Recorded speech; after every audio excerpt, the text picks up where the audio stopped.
Hello, everybody. Hello, beloved of Yahuah. Okay, we had our first test run on the new live broadcast yesterday, and it came out good. I was shocked to see that, YouTube did record that, automatically recorded it, and posted it on SPARKINU is YAH channel. The way I was reading it, I didn't think they were going to record it because I was on the free program, free plan, but they did. And so, to my surprise, this morning it was posted, which is okay. I don't mind. I was telling people that we were just practicing and they weren't going to record it, but they did. Okay, so if you want to watch the testing and the practicing we're doing last night with a few brothers and sisters that were there. I guess it's there for all to see. So go ahead and watch it. I think it was a very enlightening and edifying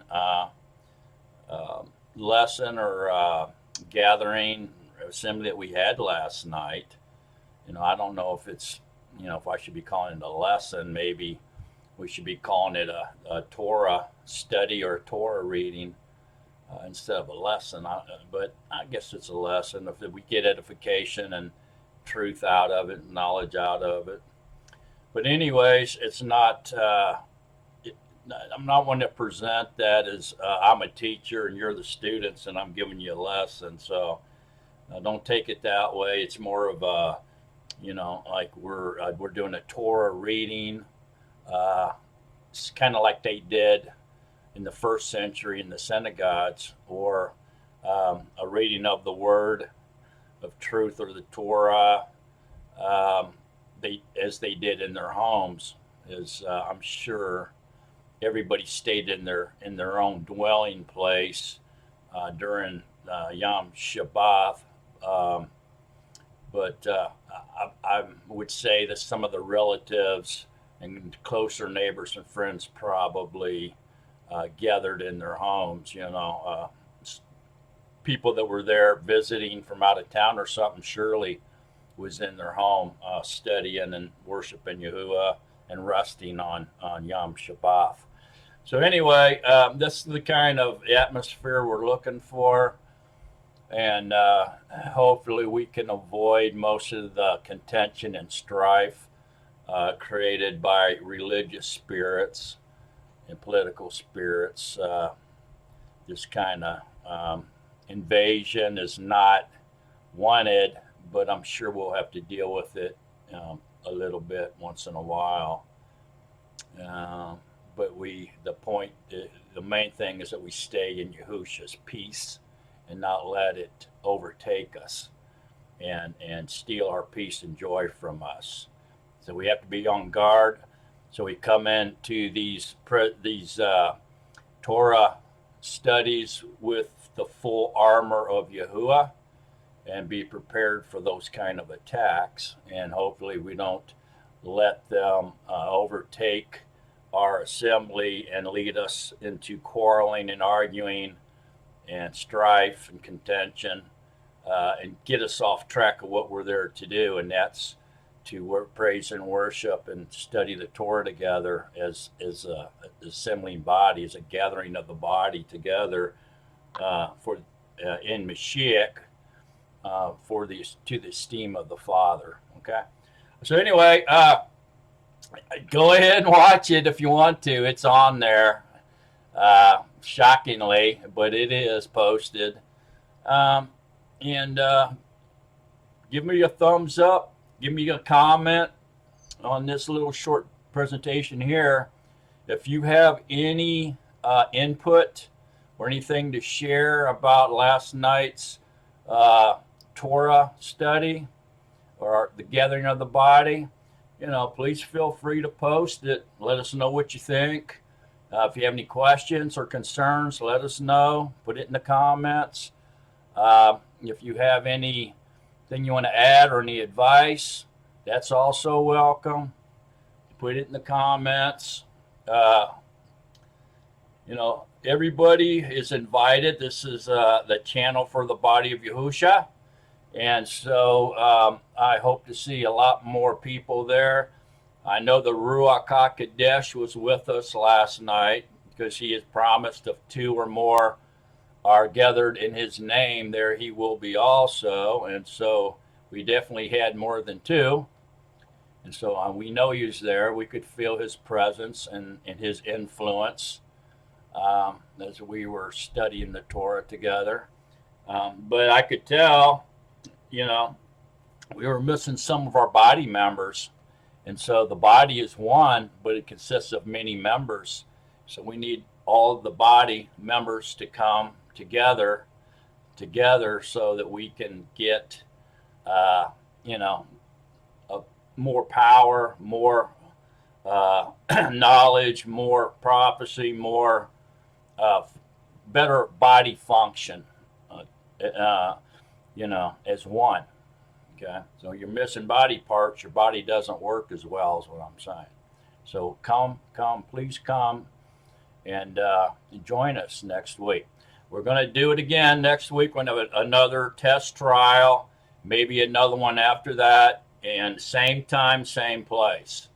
There was a little bit of confusion. It was a very short notice that we are going live broadcast, but we'll continue to do so in the same time slot and timeline until further notice. We're going to stay right there, and I'm going to officially kick this off probably in the next week or two when I get some newer studio equipment that I've ordered comes in and I get it all set up and working.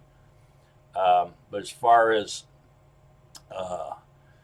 manipulating or navigating through the StreamYard, I think we pretty much learned how to do that last night.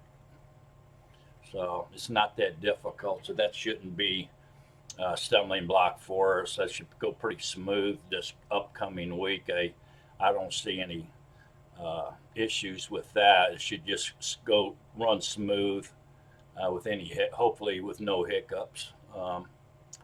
But there were a lot of mistakes made last night.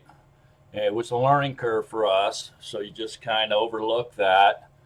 And my ignorance of thinking that it wasn't being recorded and posted, but it was. So anyway, see you next week. Same time, same place, right? So it's going to be Friday night, or the 6th day, and it's 7 o'clock Central Time. And I'm in Texas, so it's 7 o'clock my time is when the broadcast is going to begin. So that would be 8 o'clock p.m. Eastern Time.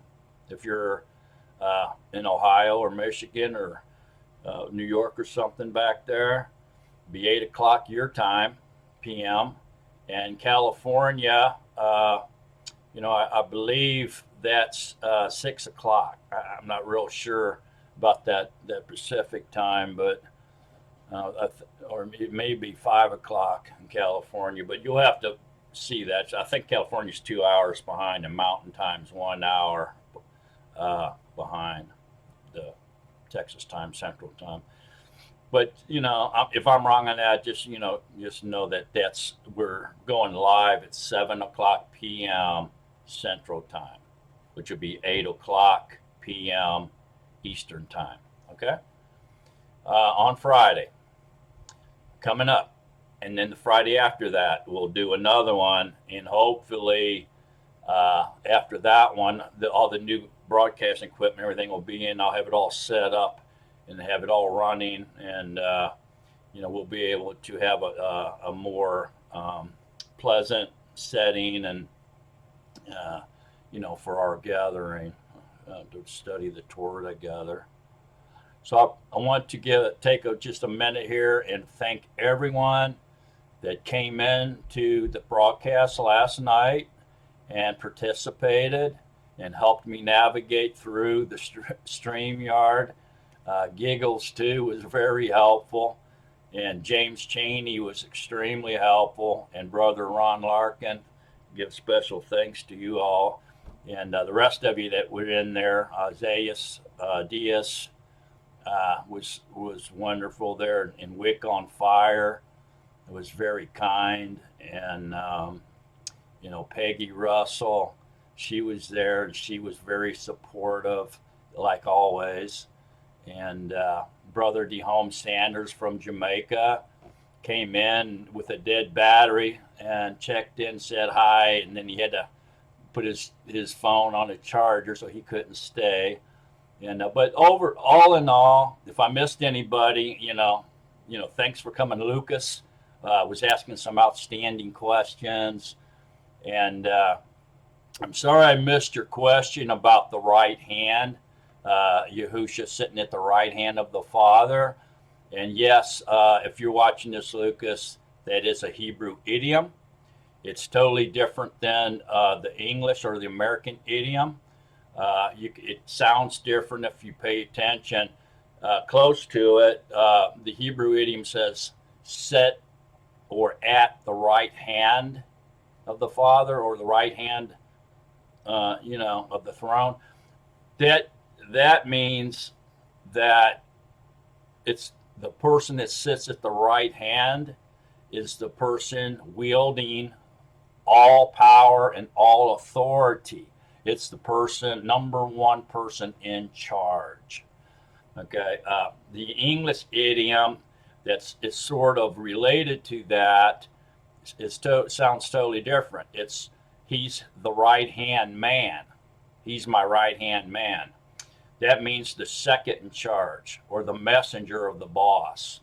Okay, they don't wield the power and the authority, but they act as an ambassador or the person that takes the message from the boss to other people. So it'd be like an emissary type deal. Okay, so two different idioms. They mean two different things. They're even said differently. Sitting at the right hand of the Father, or the right hand. He's at the right hand, or he's my right hand man. See, it's a little bit different of a statement. Both are idioms, but mean different things. One's speaking of the person in charge with all the authority and the power, the owner, the boss. The other one's speaking of the second in charge, the emissary or the ambassador representing the one in charge, the boss. That's the English version of that.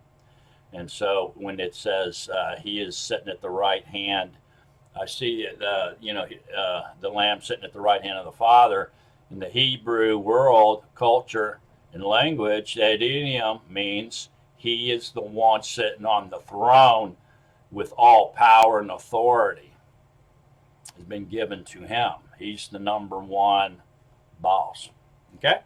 So anyway, sorry I missed that question last night, but thanks for coming on. You asked a couple really good questions. And so, thanks for everybody that participated and helped out. I really enjoyed it. I thought we had a great time in assembling with other body members. Is extremely important, and I don't think we should neglect that. So come and join us next Friday. Let's assemble as the body of Yahusha and study the Torah and have some fun together. All right, so thank you for watching this, and I'll see you next week. And in the meantime, remember to stay in love with Yahushua HaMashiach. So long, beloved of Yahuah. So long, everybody.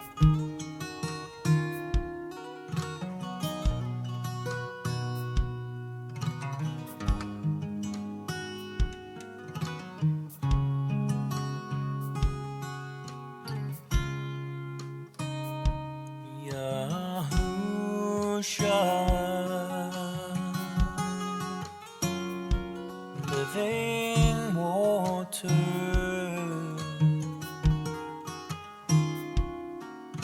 Baruch haba Hashem.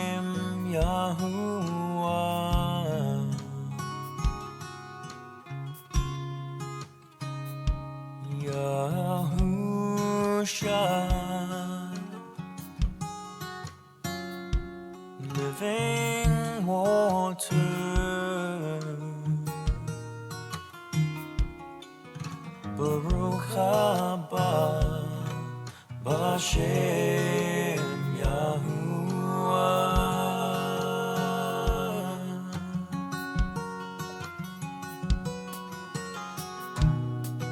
I sing out with praise to you. Your name is beautiful to me, my King.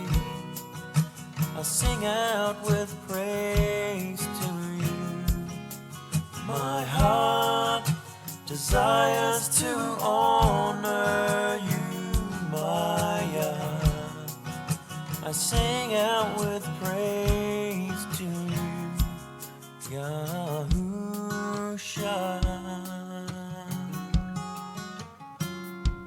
Living Torah,